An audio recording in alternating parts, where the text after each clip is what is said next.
Haleluya. Shalom aleihim. Berjumpa lagi dengan saya pada perenungan hari ini tanggal 2 Agustus 2023. Saudaraku yang terkasih, di pagi yang cerah ini, saudara, sudahkah kita bersyukur di dalam doa kepada Tuhan Allah kita dan awali pagi hari ini dengan senyuman dan sapaan kepada sesama kita.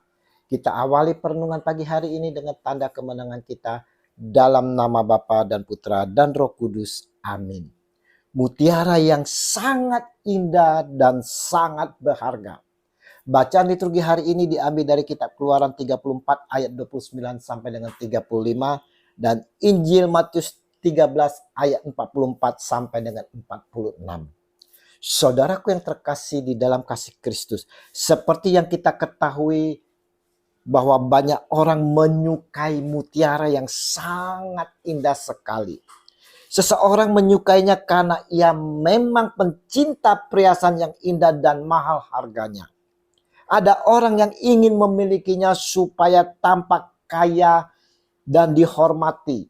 Sedangkan orang-orang yang lain lagi, saudara, mereka mencari dan ingin menjadikannya komoditas bisnis yang menggiurkan dan mendatangkan uang sebanyak-banyaknya. Injil hari ini kembali Yesus memberi perumpamaan hal kerajaan sorgawi itu seumpama seorang pedagang yang mencari mutiara yang indah. Setelah ditemukannya mutiara yang sangat berharga, ia pun pergi menjual seluruh miliknya lalu membeli mutiara itu. Matius 13 ayat 45 sampai dengan 46.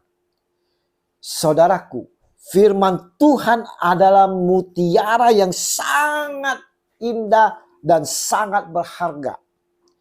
Seseorang menyukai, mencari, percaya dan menerimanya dengan setulus hati dan segenap jiwa. Karena ia memang pecinta perhiasan surgawi yang kekal, tidak fana dan tidak ternilai harganya. Boleh jadi orang lain yang ingin memilikinya supaya tampak saleh dan tampak dekat dengan Allah. Namun sesungguhnya tidak tertanam di hati. Dan yang lain, saudaraku yang terkasih, ada orang yang mencari dan ingin menjadikannya ajaran palsu dengan tujuan-tujuan tertentu. Kita termasuk yang mana, saudara? Apakah kita orang yang merindukan mutiara yang sangat indah dan sangat berharga itu? Adakah kita selalu merindukan untuk menggenggam mutiara itu dengan selalu membaca, merenungkan dan diresapi serta melakukannya? Atau kita hanya mau kelihatan suci, sok saleh, hanya menganggap kitab suci, memegang suci saja, kitab suci saja, menyimpan di atas lemari atau juga di bawah lipatan baju di dalam lemari supaya tidak berdebu. Mungkin juga kita membaca hanya untuk mencari kebenaran dari perbuatan-perbuatan dosa kita, menjadikan dasar untuk mengajar ajaran sesat. Yesus Kristus adalah pemilik mutiara yang sangat indah dan berharga. Yesus adalah firman. Pada mulanya adalah firman.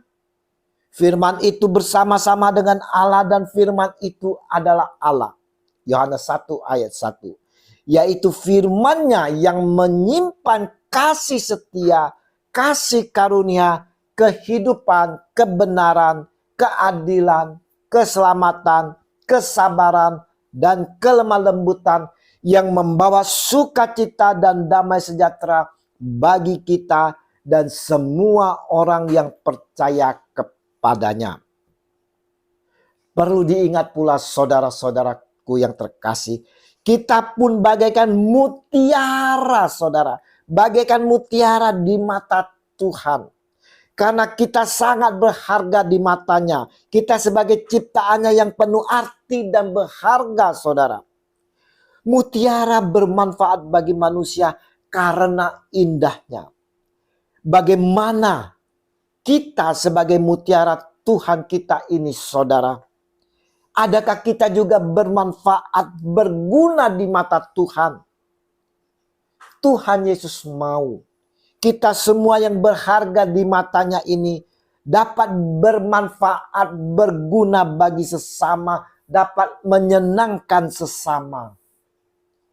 Perenungan hari ini, saudaraku yang terkasih, mau menyampaikan kepada setiap kita bahwa Yesus Kristus adalah harta terpendam, yaitu mutiara yang indah dan sangat berharga. Dia yang pada mulanya adalah firman. Firman itu bersama-sama dengan Allah dan firman itu adalah Allah. Yohanes 1 ayat 1. Firman itu selalu menerangi kehidupan kita untuk mencapai kehidupan kekal di surga. Sudahkah kita mencari harta karun dan mutiara yang indah dan sangat berharga yang tidak lain adalah Injil firman Tuhan dengan penuh rasa takut akan Tuhan? Sudahkah kita memiliki Injil firman Tuhan di dalam hati kita dan melakukannya dalam kehidupan kita dengan penuh rasa takut akan Allah? Sudahkah kita juga membaca, mendengarkan, menggali, menyelidiki, mempelajari dan merenungkan setiap ayat-ayat firman Tuhan dengan penuh rasa takut akan Tuhan sambil beribadah, berdoa, bersyukur, memuji, memuliakan, menyembah, dan memberi persembahan dan melayani Dia, Tuhan Allah kita? Ingat saudaraku, kita ini bagaikan mutiara di mata Tuhan. Kita berharga di matanya, maka diharapkan kita pun dapat bermanfaat bagi Tuhan dengan menyenangkannya. Juga berguna bagi sesama untuk menyenangkan sesama. Mari saudara-saudaraku yang terkasih, kita mau menjadi model kehidupan kita untuk selalu mencari harta mutiara yang terpendam itu. Dengan ingin selalu dengan penuh kerinduan untuk membaca, merenungkan dan meresapi serta melakukan firman itu. Yesus Tuhan, kami rindu akan firman-Mu, harta terpendam yang menghidupkan. Bimbing dan tuntun kami dengan kuasa Roh Kudus-Mu agar kami dimampukan untuk selalu dapat membaca, merenungkan dan meresapi firman-Mu dan menjadi model di dalam kehidupan kami kini dan sepanjang segala masa. Amin. Dalam nama Bapa dan Putra dan Roh Kudus. Amin. Shalom Alaikum.